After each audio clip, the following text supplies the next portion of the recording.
دلوقتي هنتكلم عن lesson 3 في unit 1 في منهج English الصف الأول ابتدائي الترم الأول. يلا بينا. احنا دلوقتي هنفتح الوحدة رقم كام؟ الوحدة الأولى.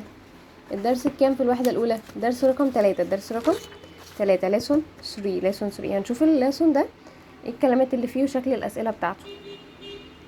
أول حاجة كده عندي كتاب زي الكتاب اللي احنا بنذاكر منه دلوقتي. يعني ايه كتاب بالانجلش؟ book.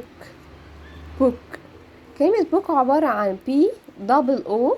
يعني ايه double O؟ يعني 2 O جنب بعض. 2 O بعد كده K. book يعني كتاب. طيب الكتاب ده مين اللي تشرح منه؟ التيتشر. يعني ايه تيتشر؟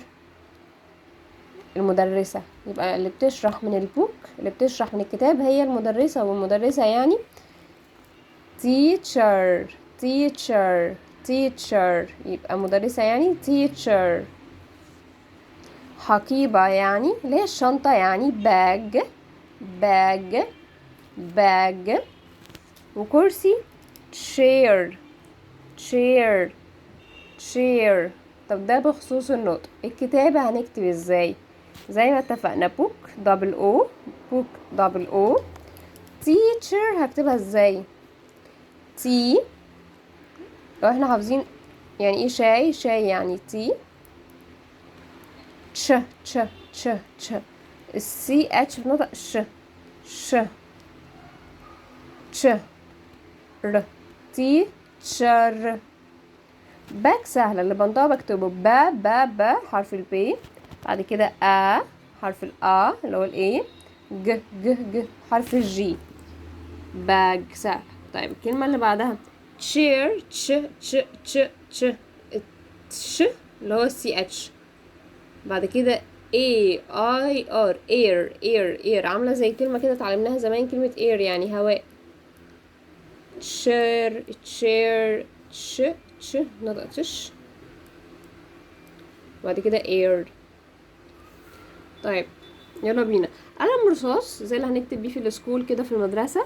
pencil بقسمه 2، بقسم الكلمة ايه 2، بن وسل. بنسل. مكتب ديسك. دي هنا مش هكتب ايه، هنا ايه دي. ليه؟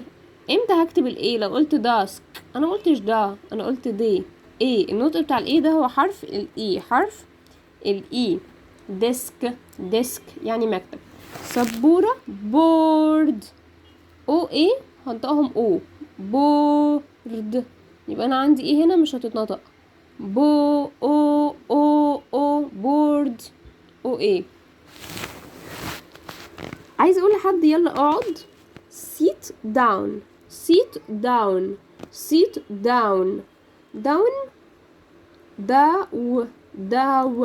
ايه الحرفين اللي بتنطقوا النطق ده؟ الاو والدبليو. داون. sit down. بكتبها او دبليو. افتحوا الكتاب. افتح يعني open كتابك اللي هو your book. ده لو كتابك انت. طب لو كتابكم انتم your books، هحط الكلمة book اللي احنا اتعلمناها فوق اهي، احط لها اس عشان كده كتابكم انتم جمع، فحطيت اس الجمع. طيب عايزه اقول لحد يلا اقف. stand بكتب است and، مش احنا اتعلمنا قبل كده كلمة and لوحدها؟ and stand up معناها اقف. طيب خلينا نبقى عارفين ان كلمة you open your book وكلمة sit down دي كده عبارة عن، نقرا كده، اعطاء تعليمات بعمل شيء نبدأ الجملة بمصدر الفعل والانفينيتيف. يعني ايه الكلام ده؟ يعني انا لو عايزة ادي لحد تعليمات اقول له يلا اقف، اقعد، افتح، ده عبارة عن انا بديله تعليمات او اوامر، اوردر يعني. طب بعمل ده ازاي؟ ببدأ الجملة بتاعتي بالفعل ويكون شكله في الانفينيتيف. خلينا نبقى عارفين مصدر انفينيتيف يعني الفعل ما بغيرش فيه اي حاجة، يعني ما بحطلوش اي زيادات. ان احنا لما نكبر شوية هنتعلم ان الفعل بياخد زيادات، فالانفينيتيف ده معناه ان الفعل مش هديله اي حاجة. افتح يعني open، هكتب open. عايزه اقول له اقعد يعني سيت، هكتب سيت.